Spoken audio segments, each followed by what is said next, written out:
جو جعلی مقدمات، کرپشن کے مقدمات اور اینٹی کرپشن کے محکمے کا بھرپور استعمال کیا جا رہا ہے کہ ہم اپنی وفاداری عمران خان سے تبدیل کر لیں اور ہمارے کارکنان کو ہراساں کر کے وعدہ معاف گواہ بنا کر 164 کے بیان لے کر ہمیں ڈرایا جا رہا ہے، مقدمات میں الجھایا جا رہا ہے تاکہ حقیقی آزادی کی تحریک میں آئین اور قانون کی بالادستی، فنڈامنٹل رائٹس اور ان عظیم پاکستانیوں کے بنیادی حقوق کی جو جنگ لڑ رہا ہے عمران خان، ہم اس میں اس کا ساتھ نہ دے سکیں۔ میں میڈیا سے ان کو پیغام دینا چاہتا ہوں کہ یہ کچھ بھی کر لیں، جتنے مرضی مقدمات ہم پہ درج کر لیں،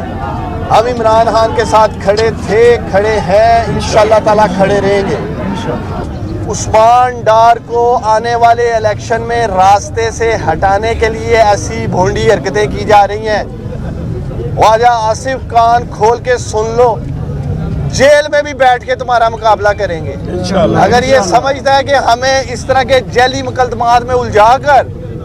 راستے سے ہٹا لیں گے۔ انشاءاللہ تعالی ہر محاذ پہ ان کا مقابلہ کریں گے۔ جیلوں سے ہم ڈرنے والے نہیں ہیں، جیلیں تو ویسے ہی بھرنے جا رہے ہیں جیل بھرو تحریک میں، لیکن اس طرح کی بزدلانہ کارروائیاں، جعلی مقدمات، ہماری ذات کے اوپر اٹھنے والی انگلیاں اور ان تمام چیزوں کا ہم قانونی طریقے سے جواب دیں۔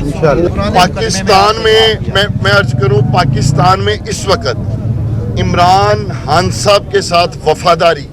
سب سے بڑا جرم بن چکا ہے۔ عمران خان صاحب کے قریبی اور وفادار ساتھیوں کے اوپر جعلی مقدمات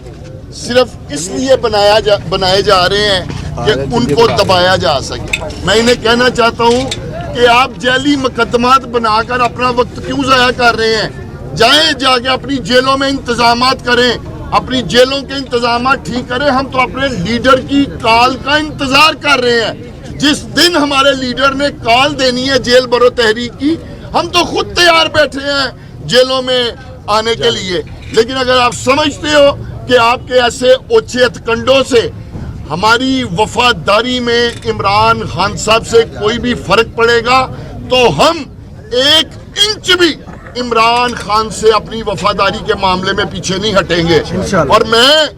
میڈیا کے ذریعے پاکستان کے ہر کارکن، ہر ورکر کا پیغام دینا چاہتا ہوں کہ سن لو، کچھ انج بھی راما اوکھیاں سن، کچھ گل وچ غم دا توک بھی سی، کچھ بشرما حکمرانو تسی ظالم سا تے کوئی سانو مرن دا شوق نہیں۔